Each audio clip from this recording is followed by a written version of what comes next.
So there's one last thing that I wanted to say that nobody mentioned, right? Is that we want to continue to encourage the public to be vigilant against these deepfake schemes that are out there.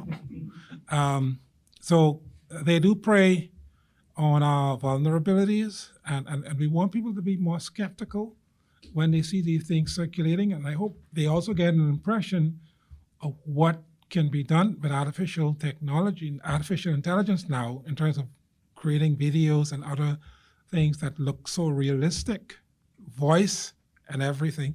And also to understand that there's never a shortcut to earning income or returns.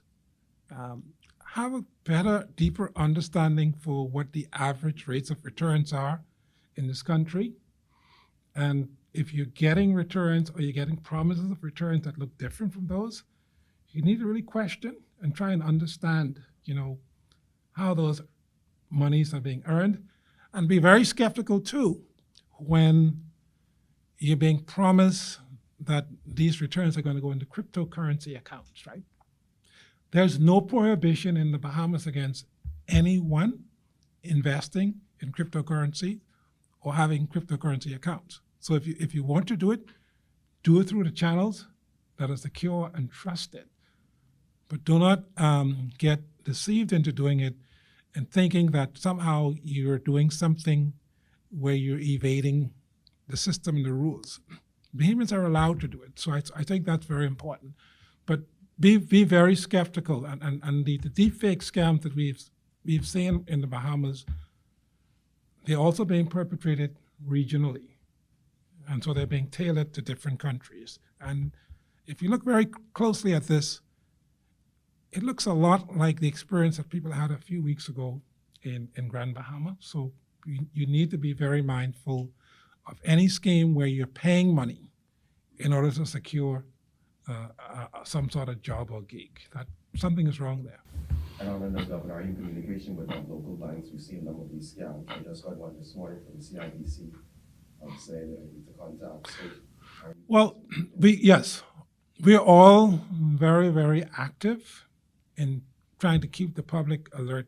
So any sort of message that someone is getting where you're being requested to share a PIN or a password, you should be skeptical, because the one thing the financial institutions will caution you is to understand the ways in which they communicate with their clients. And they also encourage you as a client that if you get a communication, even if you believe it's from them,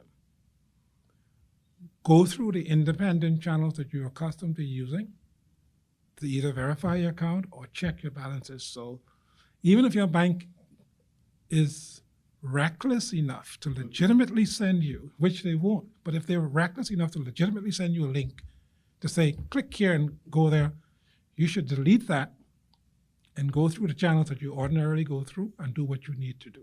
So that's one of the issues. But aside from that, when you read these, sometimes people really want to believe that these things are true, but that should be a sign right there that it is not.